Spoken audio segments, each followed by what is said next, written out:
कहने वाले कहते हैं कि इमाम तो चार हैं, इमाम अबू हनीफ़ा, इमाम अहमद बिन हम्बल, इमाम मालिक और इमाम शाफ़ई, ये पांचवें इमाम कहाँ से आ गए?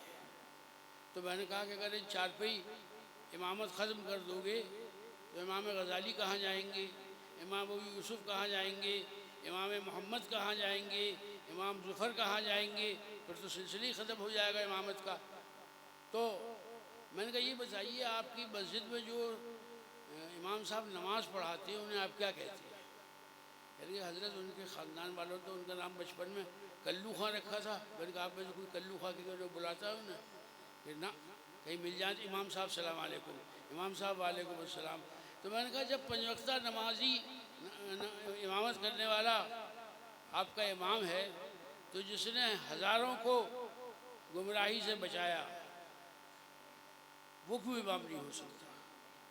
अच्छा, वहाँ बम्बई में बहुत दिनों कुछ ख़ास वो चला कि एक बहुत पढ़े लिखे मौलाना है, पता नहीं क्यों इस बात में वो अटक गए। कहने लगे कि वो कहने लगे कि कब्र में आला हज़रत, मसले के आला हज़रत नहीं पूछा जाएगा। कितना कमज़ोर सवाल है। अच्छा, आपको पता होगा कि मैंने तकरीबन 38 साल मास्टरी करी अलीगढ़ यूनिवर्सिटी में। तो मैंने कहा कि कब्र के तीनों सवाल आउट है और कब्र के तीनों जवाब आउट है, लेकिन बस फजल रब्बी की ज़रूरत है कि उन जवाबों को सही तरीक़े से दे दे।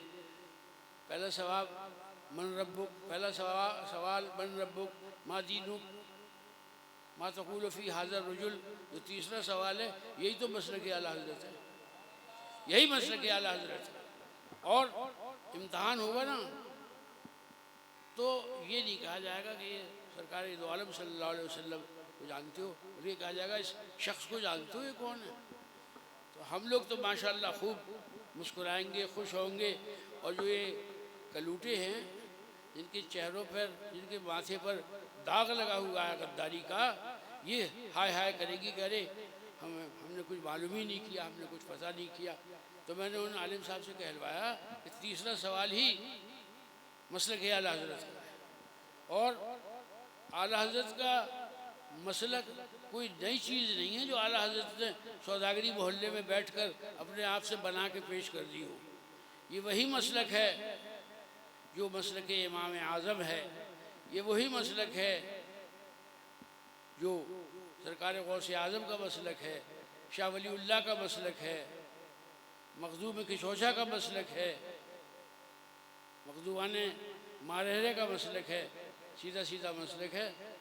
और इस मसलक की मुझसे आप अगर चाहें तो मैं 2 लाइन में इसकी तारीफ़ भी कर सकता हूँ कि पूछा जाए भाई मसलक आला हज़रत क्या है, तो इसका जवाब ये है कि अल्लाह के रसूल को उस तरह जानो और उस तरह मानो जो ऐन मंशाए इलाही के मुताबिक है। यही मसलक आला हज़रत है, यही मसलक आला हज़रत है। हमारे छोटे भाई सैयद अहमद अशरफ ने कथा लिखा था बहुत पहले कि मीनार कसर रज़ा तो बुलंद काफ़ी है, मीनार कसर रज़ा तो बुलंद काफ़ी है, तुम उसके पहले ही जीने पे चढ़ के दिखला दो, तुम उसके पहले ही जीनों पे चढ़ के दिखला दो। और फतावे रज़विया तो एक करामत है, ज़रा हज़ाइक़ बख्शिश ही पढ़ के दिखला दो, ज़रा हज़ाइक़ बख्शिश ही पढ़ के दिखला दो। तो हमारे तो ख़ानदान का उस वक्त तक खाना हज़म नहीं होता जब तक कि आला हज़रत और मुफ्ती आज़म का जिक्र घर में ना हो जाए। हमारे यहाँ अल्हम्दुलिल्लाह ये नहीं है कि आला हज़रत वालों में गए तो आला हज़रत की बातें करने लगे और घर आए तो और बातें करने लगे। अल्लाह की करम से ज़ाहिर बातें सब एक सा है। वालिद माजिद ने अब से 30 साल पहले इंतकाल से कुछ देर पहले हम भाइयों को जमा किया चारों को, और कहा कि आला हज़रत को जानते हो? तो नजीब मियाँ ने कहा उन्हें कोई नहीं जानता, जो मानता है वो भी जानता है, जो नहीं मानता वो भी जानता है। कह लगे बेटा मसलक आला हज़रत पर मजबूती से डटे रहना, और जो मेरा मुरीद मसलक आला हज़रत से हट गया वो मेरे ऊपर उसका कोई जिम्मा नहीं है। तो भाइयों अपने मसलक पर मजबूती से कायम रहो।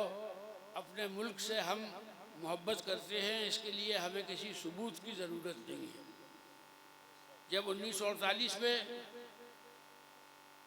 ब्रिगेडियर मोहम्मद उस्मान बेखौफी के साथ जंग लड़े और उसमें वो ख़त्म हो गए, तो उन्हें ज़रूरत लगी है। हम जान देकर अपने मुल्क की हिफाजत करते, और हमारा रसूल जब वतन की मोहब्बत का हुक्म देता है तो हमारी क्या औकात है कि जो उनके हुक्म पर अमल न करें। आहसनुल बरकात मदरसा आहसनुल बरकात की आज दस्तारबंदी हुई और वहाँ से हुफ़ाज़, कुर्रा, मौलवी, वहाँ से उनको दस्तार फजीलत बांधी गई। तो उन बच्चों से भी कहना चाहता हूँ कि तुम कभी किसी तरह के एहसास कमतरी में मत मुब्तला होना। मेरी 71 साल से ज़्यादा उम्र है, मैंने आज तक किसी मौलवी को भूखे मरते नहीं देखा। मैंने इंजीनियरों के यहाँ पैसे की परेशानी देखी, डॉक्टरों के यहाँ परेशानी देखी, और जब हम इस दुनिया से चले जाएंगे तो यही तो हमारी नमाज़ पढ़ा के हमें कब्र में उतारेंगे। इसलिए इन उलमा को बहुत खुशी के साथ आज के दिन अपनी ज़िंदगी का समझें, जब आपने इस कदर हासिल किया को आपको दस्तार फजीलत बांधी गई।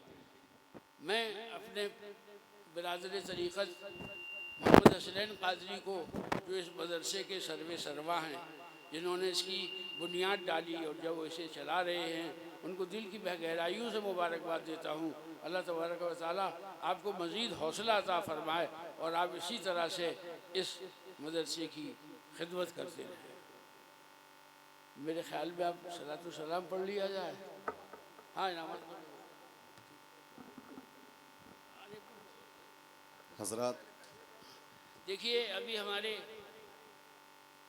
मौलाना सैयद अमीनुल कादरी साहब ने कहा था, जो भाई जो बच्चे मुरीद होना चाहते हैं, जो मैं पढ़ाऊँ उसे आप दोहराइए।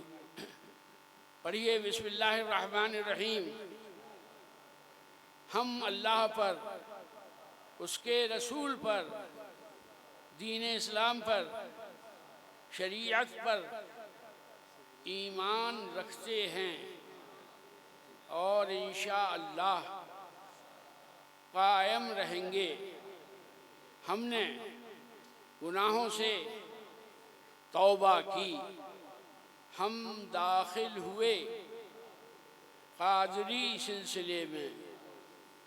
हमने अपनी जान और माल अल्लाह और उसके रसूल की खुशी के बदले में बेच डाले। अल्लाहुम्मा रब्बना तक़ब्बल मिन्ना इन्नका अंतस समीउल अलीम व तुब अलैना इन्नका अंतत तव्वाबुर रहीम। या अल्लाह, या रहमान, या रहीम, या सत्तार, या गफ़्फ़ार, इन भाइयों को, इन बच्चों को सिलसिले आलिया क़ादरिया बरकातिया में शामिल किया। या रब्बल आलमीन, इनकी बैत को कबूल फरमा। हर ज़मीनी आसमानी बला और मुसीबत से हम सब की हिफाजत फरमा। या अल्लाह, दुश्मनों के शर, हासदों की बदनज़र से हम सब को महफूज फरमा। या अल्लाह, बीमार भाई बहनों को शिफाए कामिला अता फरमा। या अल्लाह, बे औलादों को औलाद स्वालेह अता फरमा, बे इल्मों को इल्म नाफ़े अता फरमा। या अल्लाह, हमारी हर जायज़ तमन्ना को पूरा फरमा। मैं अपने बहुत चहीते सैयद अमीनुल कादरी साहब को दिल की गहराई से मुबारकबाद देता हूँ कि वो सिर्फ़ मेरा सुन के यहाँ पर तशरीफ़ लाए। बहुत मसरूफ़ आदमी हैं।